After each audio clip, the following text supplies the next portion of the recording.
Aloha, everyone. I'm Stephen Schatz. I'm the Executive Director of Hawaii P20 Partnerships for Education. I'm here with Sela Unga, who is our primary analyst who works on the CCRI. We really appreciate you being here with us to learn about the results of the CCRI for the Hawaii State Department of Education class of 2025. What is the CCRI? Well, the CCRI is about the outcomes for Hawaii Department of Education graduates. And it's the outcomes in two different dimensions. The first is how are our students doing while they're in high school? So it's data about whether they graduate on time, how they're doing on academic tests like the ACT, the Smarter Balanced, whether or not they're participating in dual credit, whether or not they're taking and passing advanced placement exams, and their participation in career and technical education. The second piece of the puzzle is how do our graduates do when they leave us? Do they go to college? If they go to the mainland, do they go to college? Do they go to the University of Hawaii's 10 campuses? Do more of them go to 2-year colleges or 4-year colleges? All of this data is available because of our partnership with the National Student Clearinghouse, which enables us to get a picture of our students across the nation. And we also get an even more in-depth view of our students' post-high school outcomes because of our great data sharing with the University of Hawaii. So, what happened for the class of 2025? Well, the answer is, as far as college going rate is concerned, it mostly stayed flat. So you can see on this particular slide that college going rate across the nation went down 1%. At 4-year colleges, it went down at 1%. And at 2-year colleges, including but not limited to our community colleges here in Hawaii, it went down 1%.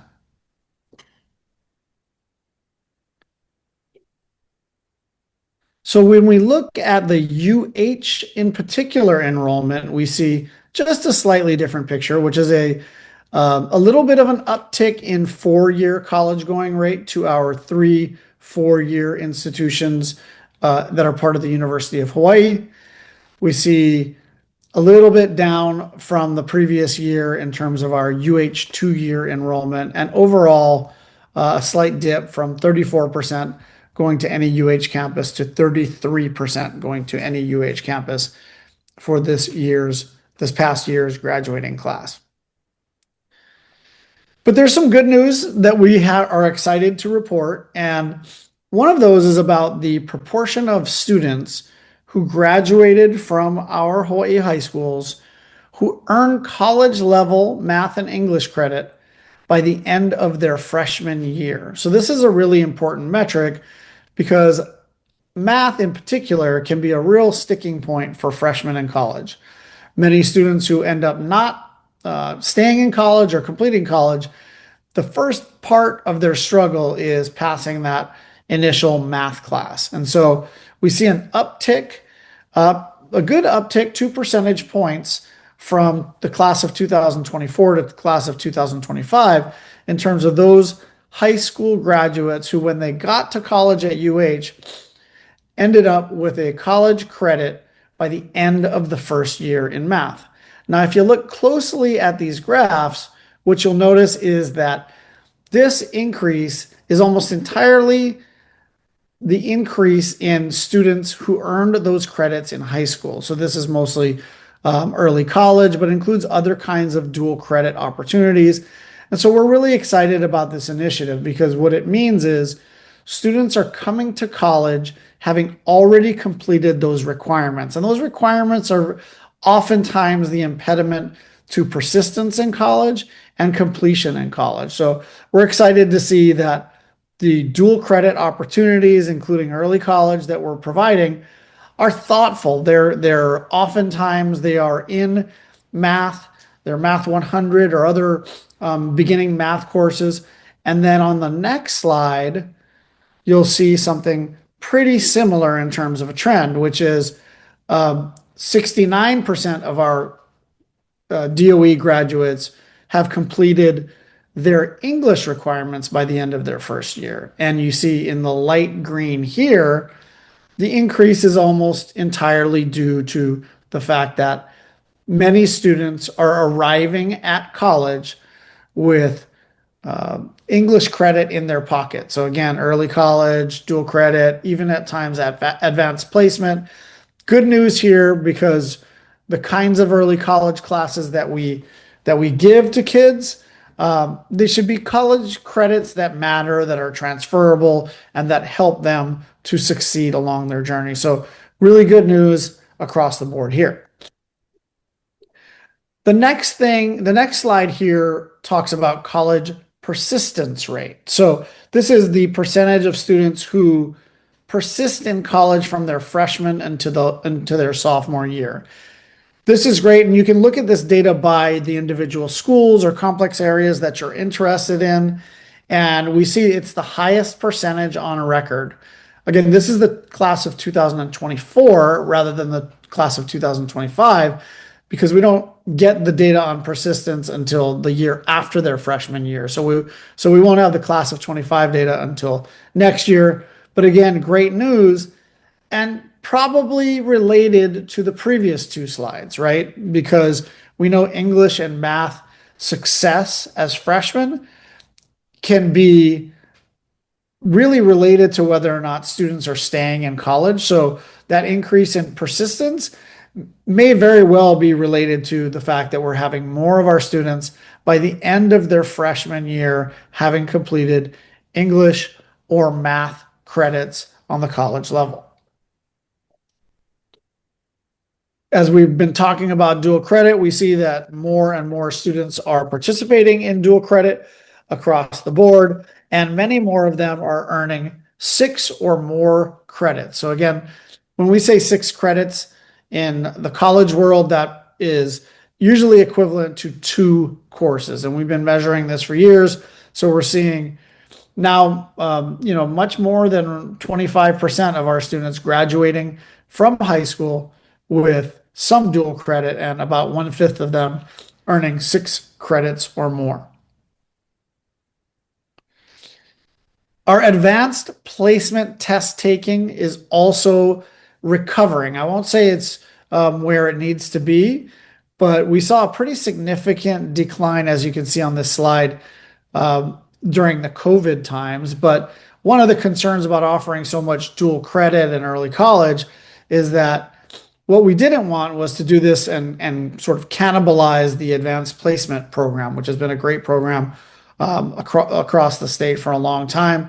We're seeing a great recovery in the percentage of students who are taking AP exams, and it's really important to note that as we see the increase in test taking, we see a commensurate increase in test passing, which is that the students are achieving a 3 or above on the exam that they take. So really great news across the board as it relates to early college, dual credit, and advanced placement course taking.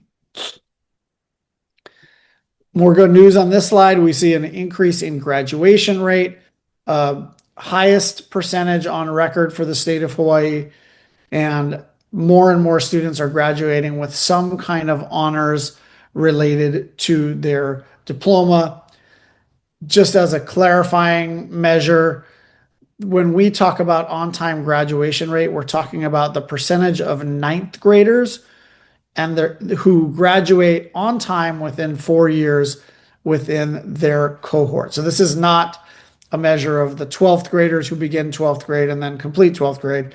This is a 4-year cohort of the ninth graders who, by the end of their senior year, graduate on time. But again, good news, 87% graduation rate, which is the highest rate on record. Seal of Biliteracy awards continue to increase. We're again at the highest number on record, and we are, each year the initiative adds languages to the list in which students can demonstrate their biliteracy. And you'll note that there are students who are demonstrating biliteracy in Hawaiian language, in Tagalog, in Japanese, Ilocano, Spanish, among others. And what we're seeing is students demonstrating their proficiency in sometimes in their home language that they sharpen up while they're in high school, if they need it, and then demonstrate that biliteracy. And sometimes it's in a language that they acquire through their coursework and studies in high school. But this is something we can all be proud of in our state.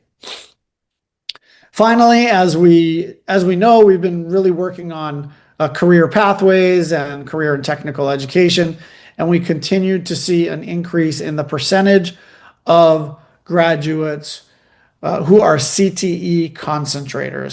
So 66% of graduates of our Hawaii public schools are considered CTE concentrators.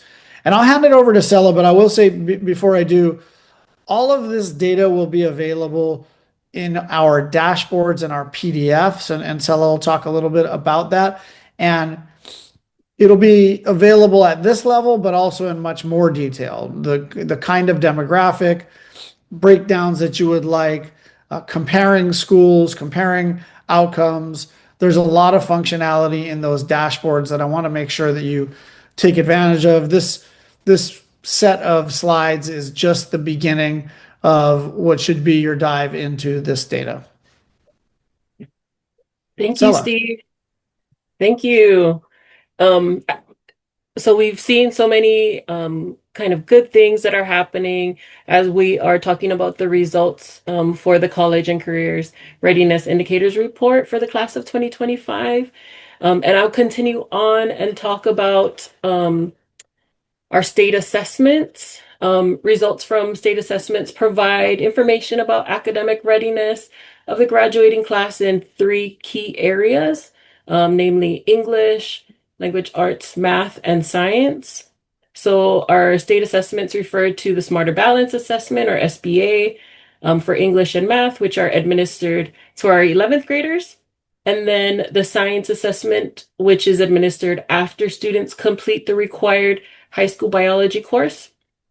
So when we look at the trend, it's actually kind of showing that proficiency in all three areas are pretty stagnant for the class of 2025, as they remain the same as the rates for the class of 2024. And so I think this is definitely a measure that we should continue to watch in the future, especially as we are kind of seeing results from national tests at earlier grades where we're seeing improvements for students in these areas. We can see that the trend here, especially from pre-pandemic levels, they kind of are decreasing just slightly. So it's just something to continue to watch in the future. Another academic or college readiness indicator that we track is ACT test taking, which increased by 1 percentage point for the class of 2025. ACT test taking has been on a steady and upward trajectory, at least over the past few years.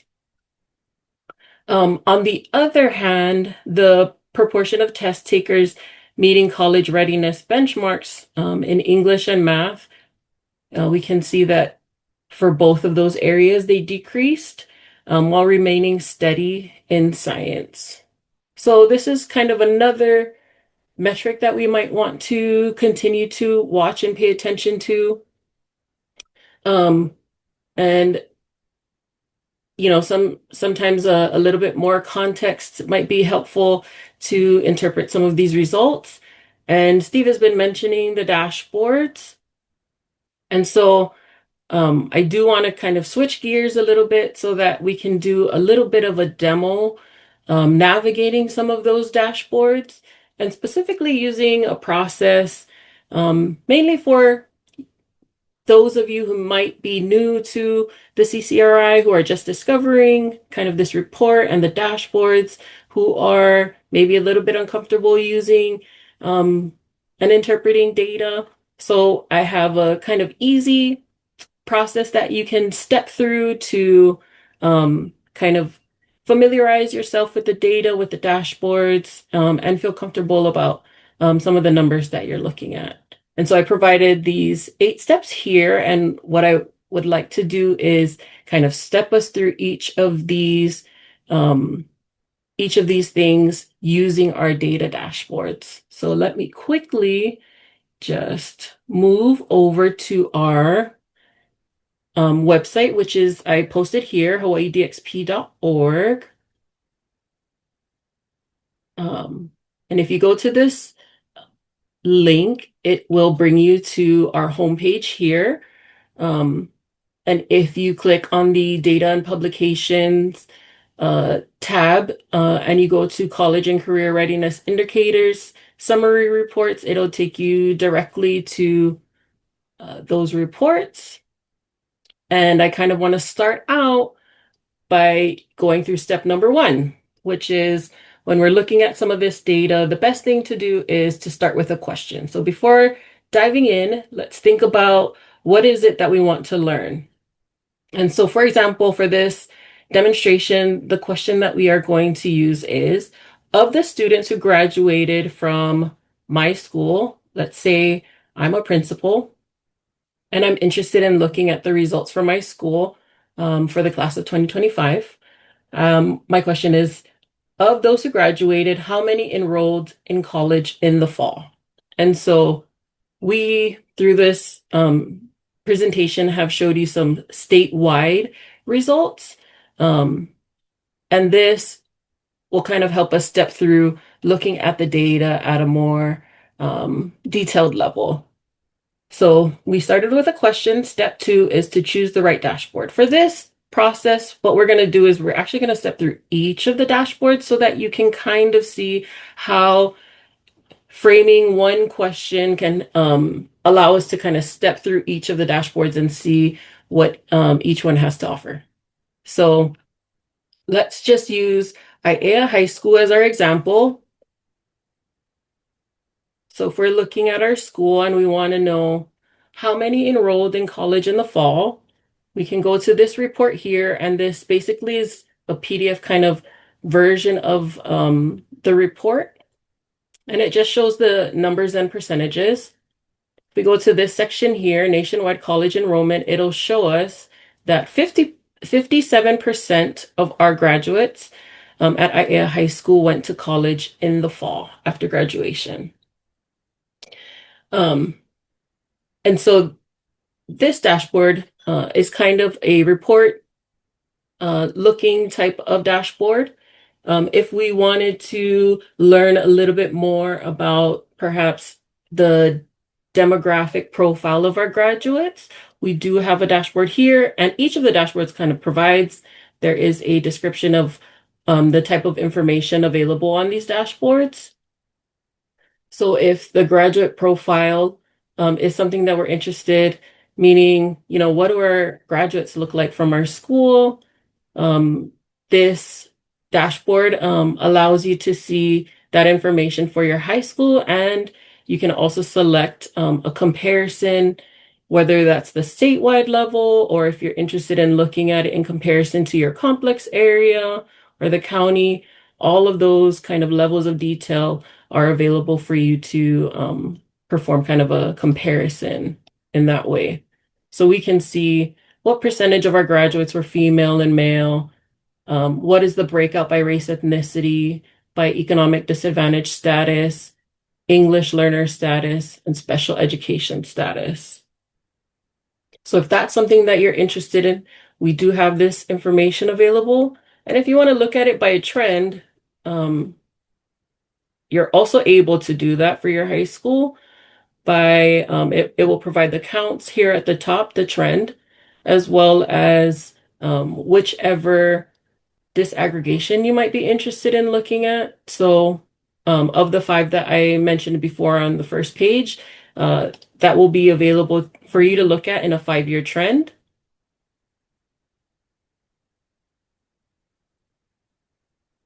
The CCRI graduate year dashboard.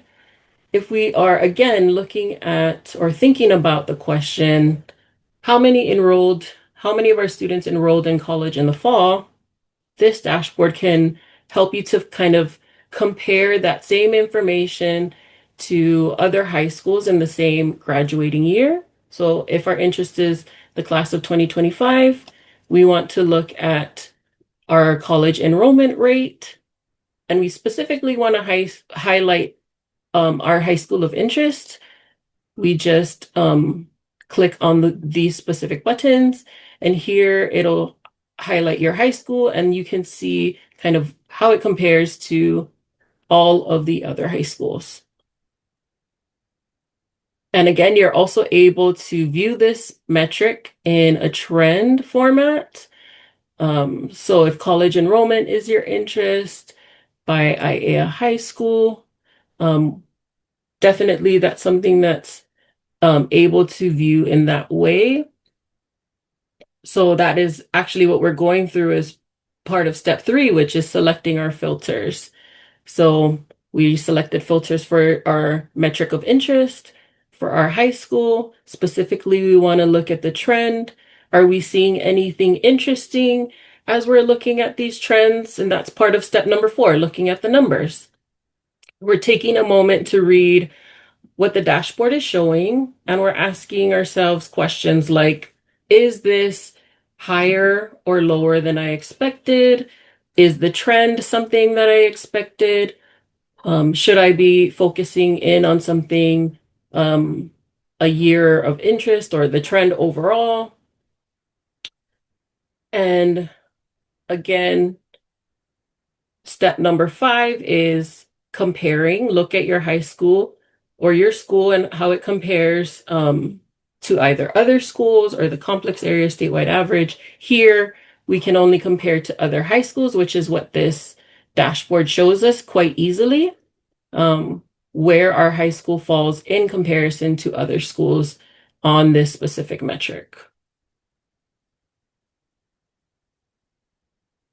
And then lastly, we have the first fall college enrollment dashboard. And this just provides information about our completers who went on to college in the first fall. And what's nice about this dashboard is that it disaggregates first fall college enrollment information by a number of disaggregations. So first, you can look at demographics. So of our students that went to college in the fall, we have the overall percentage of 51%, but it also breaks it down by UH campuses, 4-year and community colleges, as well as those who attended college at a Hawaii private school or a mainland school. So we can look at the differences by gender, by ethnicity, economic disadvantage status, and English learner status. But if we were also interested in looking at the same disaggregation by metrics like accelerated learning, namely dual credit or AP exam taking, those metrics are also available in that way. We can look at this information only by down to the complex area level due to protection of student privacy and confidentiality. So it is available at this level if we wanted to just look at kind of a holistic picture of our complex area and what's happening in terms of college going rates, broken down by a number of these metrics of interest from our CCRI. That's available for you there. You can also, again, look at the trends, and this will help you to determine whether or not your complex area is moving in either a consistent direction over the past few years. Are there fluctuations, and are the fluctuations something that are worth exploring further? And so step 6 was to write down your observations. And so as we're looking at the data, this is definitely, we've been stepping through all of these dashboards. As we're stepping through these, it's important to note down what stands out, both positive and areas of concern. And so this will help you remember what you found and who it might be important to share this information with. And then step 7, as part of our process, is to kind of ask more questions. So when we're looking at the data kind of rarely tells the whole story. So at this kind of step in the process, you want to think about what the numbers are not explaining and maybe what additional conversations or information might help to fill in some of these gaps. So what additional context or data would help you to feel more confident drawing, conclusions from the data, and who else in your school or community should see this data? And then lastly, you do have the option to download the data. So each of the dashboards that I stepped you through, if you are interested in downloading the data, you simply can just click on this and it'll allow you to do that. But we also have, for those who are kind of more comfortable working with actual data, if you click on this spreadsheet here, it'll provide data for the last 5 years um, at the school level. So if that's something that you're interested in, that information is available for you there, as well as a technical report, which provides a description of each of the measures, as well as the data sources and other relevant information related to the CCRI. And so I hope that by using this little demonstration of this 8-step process, we were kind of able to frame this in a question and also walk you through the dashboards to show kind of what's available, what level you can look at, kind of the trends that are available to look at, the level of detail the data is available for you. And yeah, I thank you so much for spending time to listen to our results about the class of 2025, and also this small portion for navigating our CCRI dashboards. Thanks so much, Sela, and thank you all for being here. I want you all to feel very comfortable reaching out to either Sela or myself should you have a question, want further guidance on how to navigate the dashboards, or even if it would be useful for Sela to come out and demonstrate for a group of educators and leaders in your areas. We're very happy to help you delve into your regional data, your school level data, and to navigate those dashboards. Again, mahalo for being here, and feel free to reach out. Thanks.